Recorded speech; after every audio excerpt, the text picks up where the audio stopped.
Gần 500 năm trước, nhà Hậu Lê suy yếu trầm trọng do hai vua là Lê Uy Mục và Lê Tương Dực.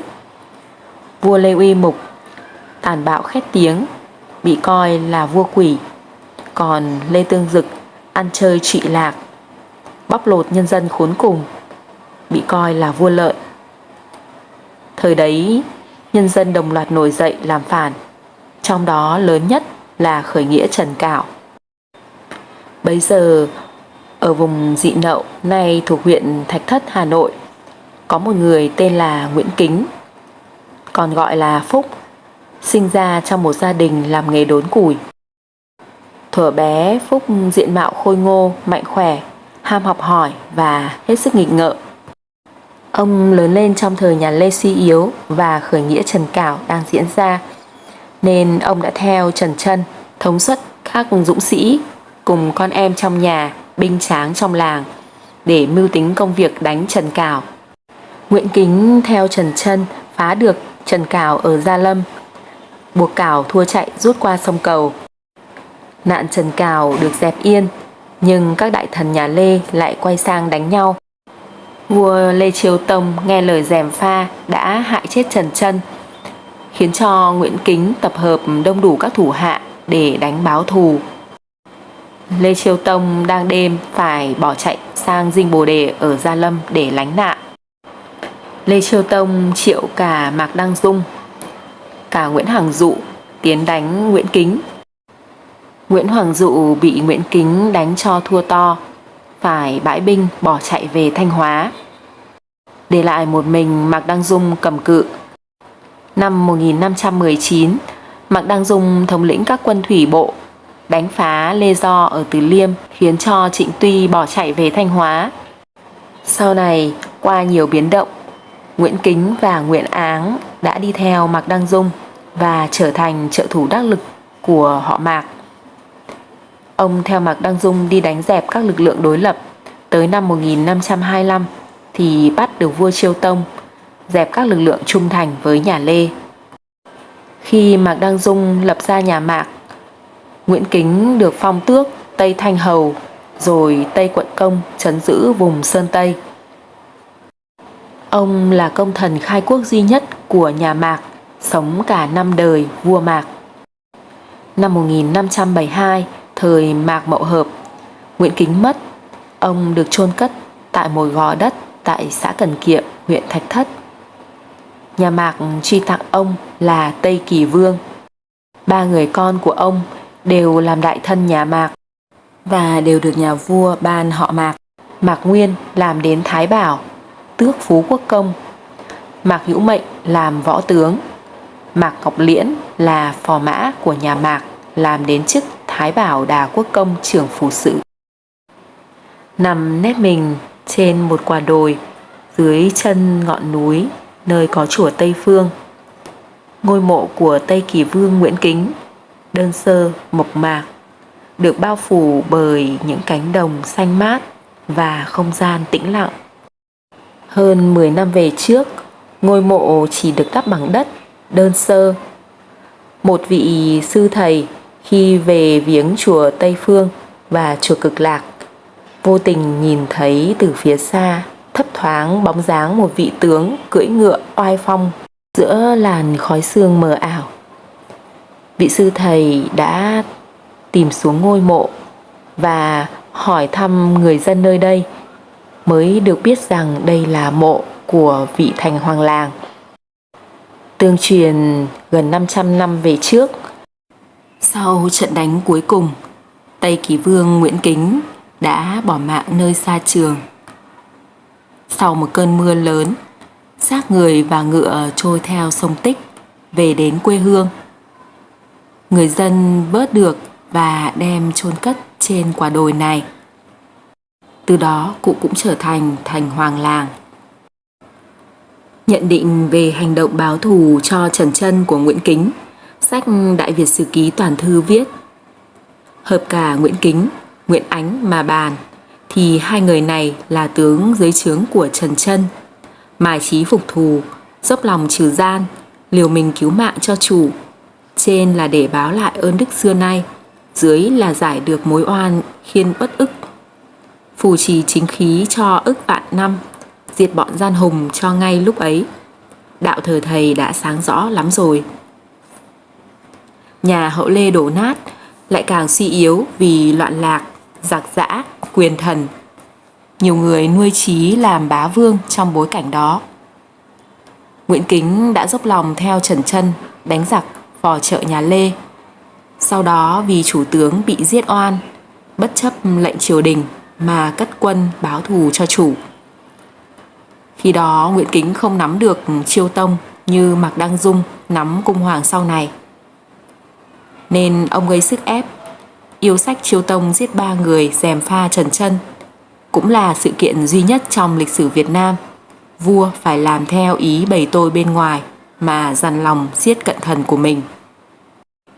Nguyễn Kính không có toan tính làm bá vương như Trịnh Tuy, Nguyễn Hoàng Dụ, Mạc Đăng Dung, mà ông chỉ mong tìm chỗ theo như trước đây từng theo Trần Trân, thờ minh chủ.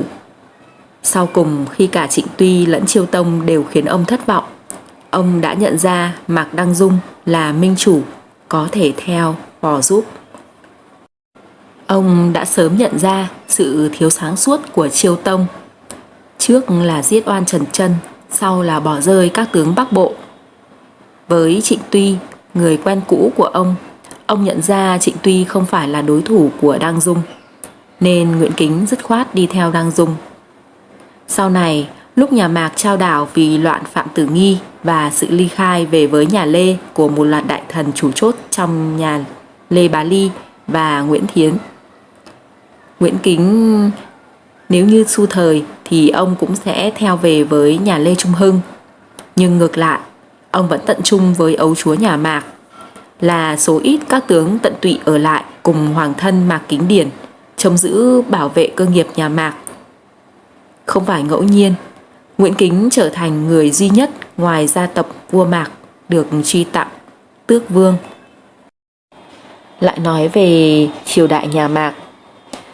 Sau khi nhà Hậu Lê suy thoái, triều đình rối ren, đánh giết lẫn nhau. Các vua Quỷ, Uy Mục Đế, vua Lợn, Tương Dực Đế và Chiêu Tông đều không đủ năng lực cầm quyền. Các quyền thần họ Trịnh, họ Nguyễn đều chứa chấp mưu đồ riêng. Nông dân khắp nơi nổi dậy khởi nghĩa. Mạc Đăng Dung đã xuất hiện trong bối cảnh đó và chỉ trong chưa đầy 10 năm, ông đã dẹp yên tình hình nước Đại Việt. Việc nhà Mạc thay thế một nhà Hậu Lê không còn đủ năng lực và bị thiên hạ chán ghét là một tất yếu của lịch sử. Rời ngôi mộ của Tây Kỳ Vương Nguyễn Kính, men theo con đường nhỏ dẫn vào một ngôi làng ven sông Tích để đến với đền thờ thần Hoàng Làng. Khu đền thờ nằm bên bờ sông Tích với phong cảnh vô cùng nên thơ, trữ tình. Xung quanh rợp bóng cây xanh mát. Con sông bắt nguồn từ dãy núi Ba Vì, chảy qua các huyện Sơn Tây, Phúc Thọ, về đến Thạch Thất, Cô Oai, Chương Mỹ. Đây cũng chính là dòng sông đã mang thi thể của Tây Kỳ Vương Nguyễn Kính về với quê hương sau trận chiến cuối cùng tại Hát Môn, Phúc Thọ. Đền thờ có tên gọi là đền thờ thành Hoàng Làng Phú Đa, cũng chính là đền thờ Tây Kỳ Vương Nguyễn Kính.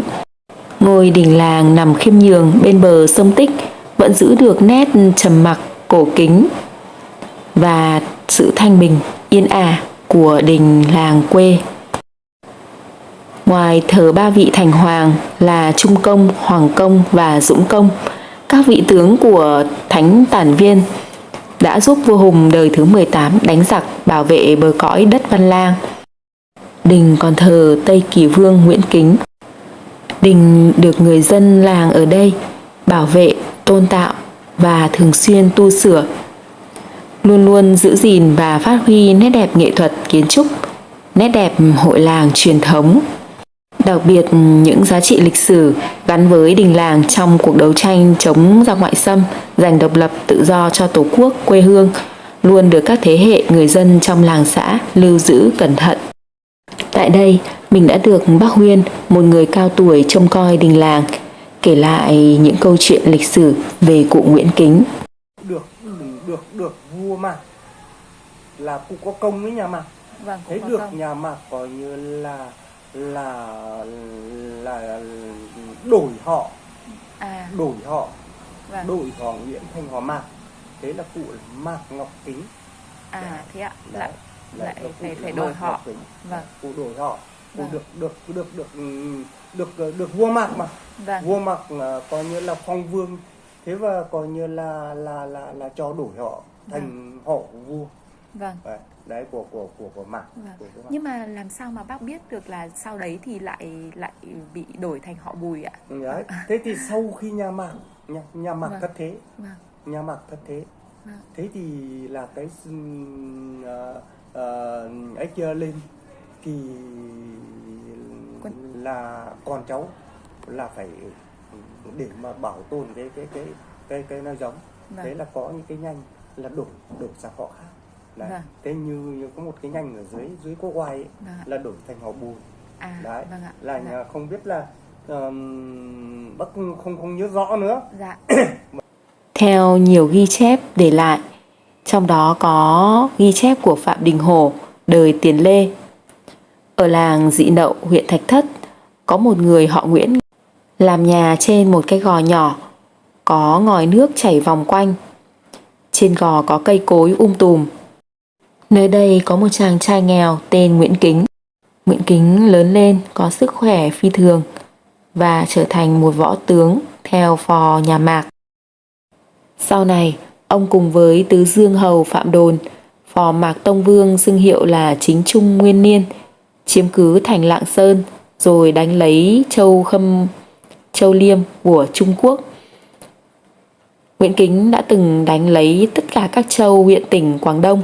Vì vậy, việc cống tiến của nhà Mạc sang triều Minh bị nghẽn đường. Người nhà Minh trách hỏi thì vua Mạc sợ hãi, sai người chiêu dụ Nguyễn Kính về hàng. Từ đó Nguyễn Kính lại về theo nhà Mạc. Khi đó vua Mạc phong cho Nguyễn Kính làm Tây Kỳ Vương. Sau này, khi Nguyễn Kính mất thì vua Mạc cũng cho đổi họ thành Mạc Kính và mộ táng ở núi Thổ Sơn, làng Cần Kiệm, ngay dưới chân núi chùa Tây Phương ngày nay. Những ghi chép về cụ Nguyễn Kính theo Phạm Đình Hổ là không có nhiều nên ông cảm thấy tiếc. Theo Phạm Đình Hổ, quan đại học sĩ nhà Thanh là Trương Ngọc Thư phụng soạn bộ sách Minh Sử Liệt Truyện, có phụ chép chuyện Nguyễn Kính, người huyện Thạch Thất, là kẻ cường thần nhà Mạc, đã giúp vua Chính Trung chiếm cứ nửa phần nước Nam, đánh sang cả châu Khâm, châu Liêm, khiến cho người Minh phải lo sợ. Tuy nhiên, chuyện như thế không được Nam Sử ghi chép lại. Phía trên núi Thổ Sơn, nơi an táng mộ của Tây Kỳ Vương Nguyễn Kính, là ngọn núi Câu Lâu, thôn Yên Xã, Thạch Xá, huyện Thạch Thất, thành phố Hà Nội. Nơi đây có tọa lạc một ngôi chùa cổ kính được xây dựng vào thời nhà Mạc. Tuy nhiên, xung quanh niên đại xây dựng chùa vẫn còn nhiều tranh cãi. Vì vào đầu thế kỷ thứ 17, những năm 30, chùa đã phải sửa chữa lớn. Hơn nữa, trong chùa còn 2 tấm bia đều bị mờ hết chữ.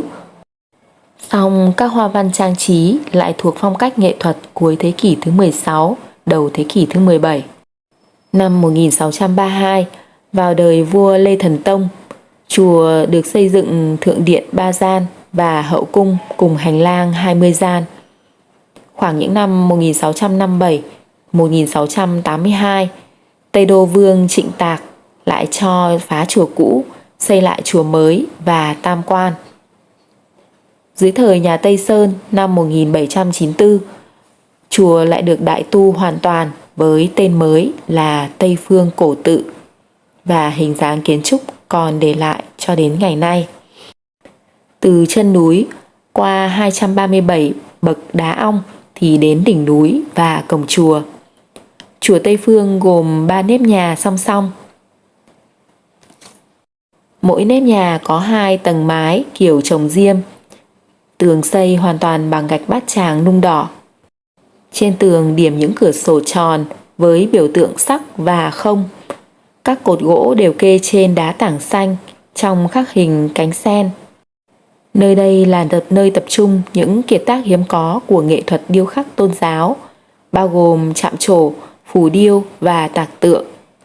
Khắp chùa, chỗ nào cũng có gỗ là có chạm trổ. Các đầu bẩy, các bức cổn, xà nách, ván long đều có chạm trổ, đề tài trang trí quen thuộc của dân tộc. Trong chùa có 64 pho tượng cùng với các phù điêu được tạc bằng gỗ mít và được sơn son thiếp vàng. Nhiều pho tượng được tạc cao hơn người thật, như 8 pho tượng kim cương và hộ pháp cao chừng 3 mét, trang nghiêm, phúc hậu.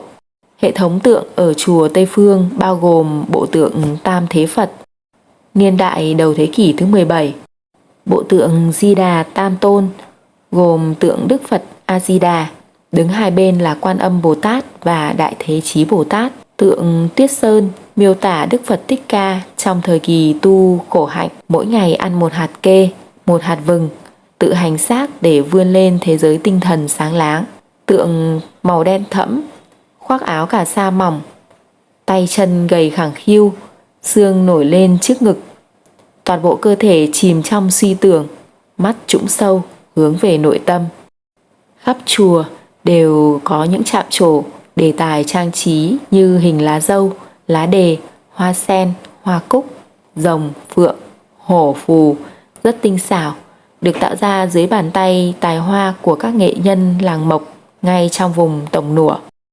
Và làng nghề truyền thống Tràng Sơn, làng nghề mộc lâu đời và nổi tiếng của xứ Đoài. Ngoài tượng Phật, trong chùa còn có tượng Phổ Hiền Bồ Tát, chắp tay trước ngực, khuôn mặt sáng rộng nổi lên như tấm thân phủ đầy y phục. Tượng Bát Bộ Kim Cương thể hiện trình độ rất cao về nghệ thuật lắp ghép gỗ. Và 16 pho tượng tổ với phong cách hiện thực. Chùa Tây Phương đã là một công trình kiến trúc tôn giáo đặc sắc tiêu biểu cho mỹ thuật Việt Nam thời Hậu Lê, thế kỷ thứ 17, 18. Năm 1960, nhà thơ Huy Cận đã đến thăm chùa và đã làm nên những câu thơ trong bài thơ nổi tiếng Các vị La Hán chùa Tây Phương. Một bài thơ rất sống động và gợi cảm về hình tượng những con người đắc đạo mà lòng vẫn trầm ngâm suy tưởng về những khổ đau quằn quại của chúng sinh. Cũng có truyền thuyết kể lại rằng sự ra đời của chùa Tây Phương gắn liền với quá trình truyền bá Phật giáo vào Việt Nam. Muộn hơn vài thế kỷ, câu chuyện lại nghiêng sang một hướng khác, gắn với nhân vật Cao Biền, tiết độ sứ thời nhà Đường năm 864 đến 868, đã từng cai trị An Nam và đến đây xây dựng một kiến trúc tôn giáo với ý đồ chặn long mạch của xứ Nam. Tuy nhiên đó chỉ là truyền thuyết. Còn chứng tích vật chất liên quan tới ngôi chùa đó là thời Mạc Phúc Nguyên năm 1547 đến năm 1561. Đây chính là thời điểm để ngôi chùa có quy mô như hiện nay. Sau đó, vua Lê Thần Tông, chúa Tây Vương Trịnh Tạc, vua Lê Hy Tông có tu sửa thêm nhưng không nhiều. Chùa Tây Phương nổi tiếng không chỉ ở sự cổ kính qua truyền thuyết và lịch sử, mà còn nổi tiếng ở cảnh quan đẹp mê hồn bởi tọa lạc trên đỉnh núi Câu Lâu, giữa vùng đồng bằng màu mỡ với núi non, sông, nước gắn liền với quan niệm phong thủy phương Đông. Tây Phương còn nổi tiếng ở bộ tượng thờ bằng gỗ sơn son thiếp vàng, có thể coi là Phật điện đông đúc nhất trong các ngôi chùa ở Việt Nam, có giá trị tiêu biểu, xuất sắc về tượng gỗ, được công nhận là bảo vật quốc gia vào năm 2013. Hàng năm, lễ hội chùa Tây Phương diễn ra vào ngày 6 tháng 3 âm lịch. Khi ấy, du khách nườm nượp đổ về chùa, hòa mình vào các hoạt động sinh hoạt văn hóa mang đậm chất xứ Đoài. Hãy đăng ký kênh để cùng Cá Rô Bé Con trải nghiệm những chuyến đi, những khám phá về văn hóa, lịch sử các vùng đất trên khắp mọi miền của đất nước các bạn nhé.